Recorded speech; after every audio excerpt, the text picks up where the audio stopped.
Sir మీకు panel పెద్దలకు నమస్కారం. ఉమ్, నేను ఈరోజు భూమి దగ్గరికి వెళ్ళాను సార్ నాదరగోల్లో. నేను ఉండేది గుర్రం కూడా నాదరగోల్ పక్కన ఉంటుంది. ఉమ్, సో ఆ సర్వే నెంబర్లో భూముల్లో ఒకసారి చూసినప్పుడు అక్కడ చుట్టూ రేకుల కాంపౌండ్ వాళ్ళు వేసి ఉంటుంది సార్.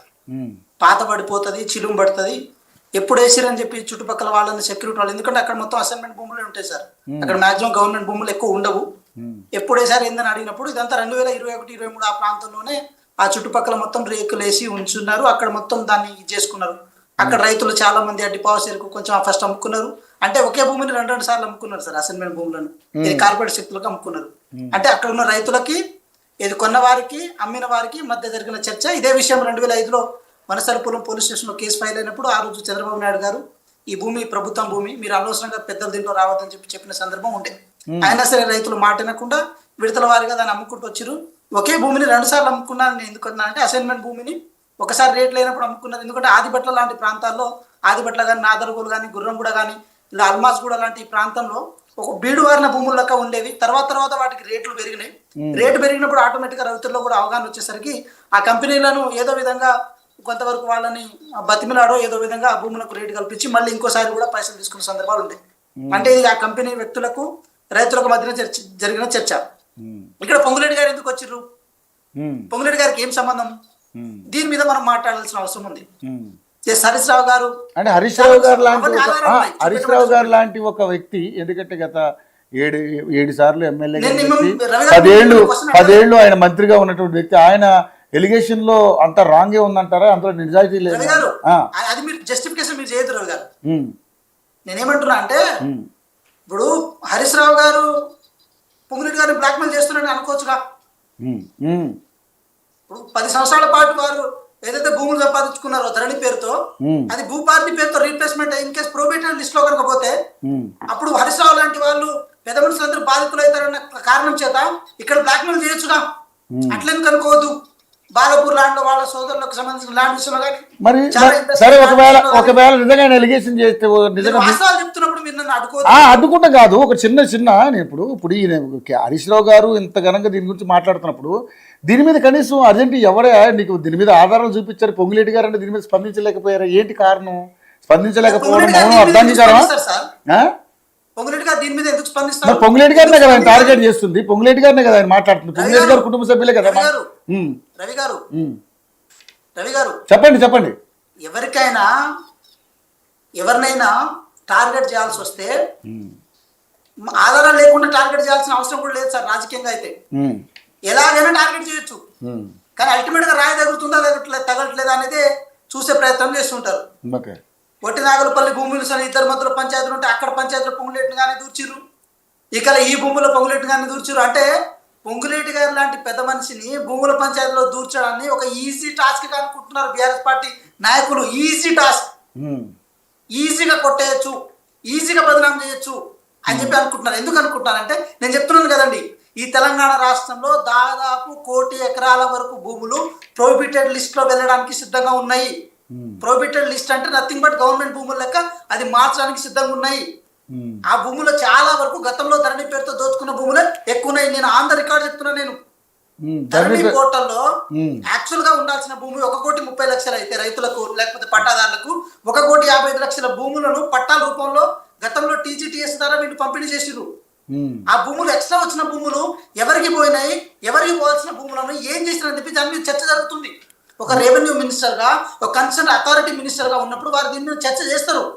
ఎప్పుడైతే ఆ చర్చ వచ్చిందో అప్పటి నుంచి బ్లాక్ మెయిల్ స్టార్ట్ అయినాయి.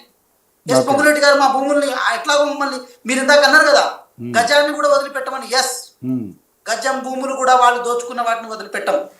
ప్రతి భూమి గజం కానీ ఎకరం కానీ ఏ నేను అన్నది గజం భూమి కూడా గవర్నమెంట్ రికవరీ చేసుకుంటుందని అంటలేదు. మీ మీద వస్తున్న విమర్శ ఏంటి? ఒక గజం భూమి కూడా వదలకుండా బకాసురులాగా అంతా దండుకుంటున్నారు అనేది వాళ్ళకి ఇస్తున్నటువంటి విమర్శ.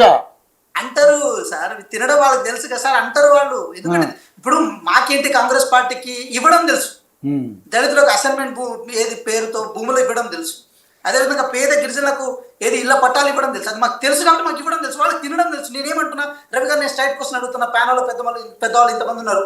58, 59 జీవో ప్రకారం అన్యాయక్రాంతమైన భూములను రెగ్యులర్ చేసింది ఎవరు సార్? ఎవరు? సార్ మా ఆత్మ పరిచయం చేసుకోండి. ఎవరైనా భూమిని, అది గవర్నమెంట్ భూమి అయినా సరే, ఏ భూమి అయినా సరే, దాన్ని కనుక మనం కబ్జా చేసుకొని దాని మీద ఇల్లు నిర్మాణం చేసుకుంటే ఆ జీవో ప్రకారం దాన్ని రెగ్యులర్ చేసుకోవచ్చు. ఆప్షన్ ఇచ్చింది వీళ్ళే కదా. అట్లా ఎన్ని వేల ఎకరాలు అన్యాకృతమైందన్న విషయాన్ని కూడా ఒకసారి చర్చకు రావాల్సిన అవసరం ఉంది. సార్ పొంగులేటి శ్రీనివాస్ రెడ్డి గారికి దీంట్లో సంబంధం లేకపోయినా దీంట్లో ఇన్వాల్వ్ చేసి వారు రాజకీయ ఫలితం పొందుతున్నారంటే కేవలం దీని బ్లాక్ మెయిల్ పొలిటికల్ సినారియోగా మేము చూస్తాము. హరీష్ రావు గారు చేసిన వాళ్ళు దోచుకున్న భూములని పొంగులేటి శ్రీనివాస్ రెడ్డి గారు మళ్ళీ తిరిగి పేదలకు ఎక్కడ అప్పగిస్తారన్న కారణం చేత ఈ రోజు వాళ్ళని టార్గెట్ చేస్తున్నారని అంటాం. ఎస్, మనం వెళ్దాం, నాగర్గూడలో పెద్ద మనుషులు అందరూ వస్తే అక్కడికి వెళ్దాం. దూద్ కా దూద్, పానీ కా పానీ తెలిసిపోతుంది కదా. నాగర్గూడ ఎంత దూరం ఉంది, దగ్గరలోనే ఉంటుంది కదా. పొంగులేటి శ్రీనివాస్ రెడ్డి గారికి సంబంధం లేని వ్యవహారాలు మరీ సంబంధాన్ని అంతకట్టి ఇన్ని రోజులు గాడిద పళ్ళు తవ్విరా సార్? 2021లోనే ఏమంటారు, రేకులు వేసుకుంటే గాడిద పళ్ళు తవ్విరా, లేకపోతే గడ్డి పీకిరా, ఏం చేసిరు? అప్పుడు ఆ రేకులు చూపిస్తాను నేను. వాళ్ళు అన్నారు కదా వ్యవసాయం చేసుకుంటున్నారు బోరు బావులు అని చెప్పి. ఎక్కడ వ్యవసాయం చేసుకుంటారు అది కూడా చూపిద్దాం పదండి. లోపల రాళ్ళు రప్పలు ఉన్నాయి సార్. అవి అసలు ఏం జరిగిందో సినారియో తెలియకుండా కేవలం మళ్ళీ ఏంటి జనాలు కూడా నమ్మేటట్టు అక్కడ చెరువులు ఉన్నట్టు ఇంకేదో ఉన్నట్టు ఆ రాళ్లను రప్పలను ఊరి పేర్లను పక్కన బందీగా ప్లాన్ చేసి మరి ప్రెస్ మీట్ పెట్టింది సార్ నిన్న హరీష్ రావు గారు. పక్కన బందీగా పొలిటికల్ ఎలిగేషన్ చేయడానికి ఏదో ఏమంటారు, ఒక మార్ఫింగ్ మెథడాలజీలో కనుక దాన్ని ప్రజల్లోకి తీసుకెళ్తే జనాలు విశ్వసిస్తారు, నమ్ముతారన్న భ్రమలో కనుక వాళ్ళు ఉంటే జనాలంతా పిచ్చోళ్ళేం కాదు సార్. ఇప్పుడున్న ఏ టెక్నాలజీలో ఏది వాస్తవమో ఏది అవాస్తవమో తెలిసిపోతుంది కదా సార్. మీరు చూడండి గూగుల్ మ్యాప్లో కూడా చూడండి 2021లో ఏది అక్కడే రేకులు కనపడతాయి, అక్కడే ప్రతి అంశం కనపడుతుంది.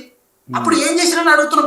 ఇప్పుడు నేను ఇంకో క్వశ్చన్ కూడా అడుగుతున్నాను. హరీష్ రావు గారు కనుక ఇదే విషయంలో చిత్తశుద్ధి ఉంటే వాళ్ళ లెటర్ ప్యాడ్ మీద కలెక్టర్కి ఒక లెటర్ రాయండి.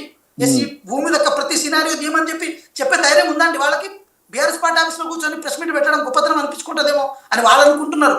కానీ నిజంగా ప్రజలకు సేవ చేయాల్సి వస్తే, నిజంగా అక్కడ రైతులకు సేవ చేయాల్సి వస్తే అక్కడ రైతులతో మాట్లాడి మీ లెటర్ ప్యాడ్ మీద కలెక్టర్కి ఒక లెటర్ రాయండి. వారు వచ్చి సర్వే చేసుకుంటారు కదా, ఆ భూమి ఎవరితో తేలిపోతుంది కదా. సుప్రీంకోర్టు 2011లో కూడా ఒక జడ్జిమెంట్ ఇచ్చింది. ఆ జడ్జిమెంట్ 2005లో ఒక జడ్జిమెంట్ ఇచ్చింది. ఆ జడ్జిమెంట్ ఈ అన్ని జడ్జిమెంట్లు బేస్ చేసుకొని కలెక్టర్ గారు కూడా ఒక నిర్ణయం తీసుకుంటారు కదా. అంటే ఇప్పుడు ఎవరు వేగంగా మాట్లాడుతున్నట్టు, మరి ఎవరు అనాలోచితంగా మాట్లాడుతున్నట్టు? మరి ఆ రైతులందరూ కలిసి ఆ రైతులు అందరి చేత ధర్నాలు తీపియండి. మీకు నిజంగా చిత్తశుద్ధి ఉంటే ఏది వాస్తవం ఏది అవాస్తవం తేలిపోతుంది కదా. అంటే మన దగ్గర కోర్టులు ఉన్నాయి, మన దగ్గర సిస్టమ్ ఉంది, ఒక రెవెన్యూ టెక్నికల్ సిస్టమ్ ఉంది, ప్రతిదీ ఉంది కదా. దాని ప్రకారం వెళ్లాల్సిన బాధ్యత వాళ్ళకు ఉంటుంది. ఎందుకంటే 10 సంవత్సరాల పాటు తెలంగాణ రాష్ట్రం పరిపాలించారు కాబట్టి they have the source to attempt. అలాంటిది ఇవన్నీ వదిలేసి వేగ్గా పొంగులేటి శ్రీనివాస్ రెడ్డి గారి మీద బట్టకాల్చి మీదేస్తే ఏదైపోతుంది అనుకుంటే ఏం చేయలేరు. పొంగులేటి శ్రీనివాస్ రెడ్డి గారిని ఏం చేయలేరు. పేదోళ్లకు ఏది ఇంద్రమ ఇల్లు ఇస్తున్నారు, అదేవిధంగా పేదోళ్లకు మంచిగా చెడుకుంటున్నారనే కారణం చేత మీరు విషయం వెళ్ళగెత్తా అంటే ఏం చేయలేరు.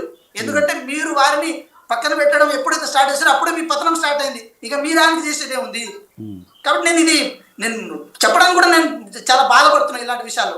పేదోడు పోబెట్టే వాళ్ళని ఇలాంటి విషయాలు ఇరికిచ్చి మరి, ఎందుకంటే ఆయన కార్పొరేట్ వ్యవస్థ నుంచి వచ్చారన్న చిన్న కారణం చేత ప్రతిదాన్ని దాన్ని ఇన్వాల్వ్ చేసుకుంటూ పోవడం ఇది కరెక్ట్ కాదని నేనైతే అంటున్నాను సార్. కానీ 600 మంది రైతులు ఏళ్ల తరబడి అక్కడే వ్యవసాయం చేసుకుంటున్నారని వస్తున్నటువంటి మాటలకి మరి ఏం సంబంధం? రవి గారు పొద్దుగాల రవి గారు ఛాలెంజ్ ఇస్తున్నా, స్వీకరిస్తారా? నేను కాదయ్యా బాబు, బీఆర్ఎస్కి వేయండి. మీరు ఆ ఛాలెంజ్ లేదా బీఆర్ఎస్కి వేయండి, వెళ్దామంటే మేము కూడా వస్తాం కెమెరా తీసుకుని. మీరు అంటున్నారు కదా వాళ్ళు మాట్లాడేదానికి సమాధానం చెప్పండి. వాళ్ళే అడుగుతున్నారు 600 మంది రైతు అతలో గతంలో ఒక వ్యక్తి కూడా దాని మీద కోర్టుకు వెళ్ళినట్టు కదా కేసుకు సంబంధించి. మీరు సాక్షిగా ఉండి రండి. సుప్రీంకోర్టు తీర్పు ఆయనకి అనుకూలంగా ఇచ్చిందని చెప్పి. డెమోక్రసీలో మీది కూడా ఫోర్త్ పిల్లర్ కదా, you have the right to ask కదా. మీరు కూడా రండి, రేపు లోగో పట్టుకుని రామూర్తి అన్న కూడా రేపు పొద్దుగాల వస్తాడు అక్కడికి. తెలిపోతుంది కదా మంచి ఏందో చెడిందో. సరే, ఇప్పుడు నిజంగా మీరు అడిగిన దానికి మరి రామూర్తి గారు ఏం సంబంధం చెప్తారు? రామూర్తి గారిని కూడా అడుగుదాం. రామూర్తి గారు నమస్కారం అండి.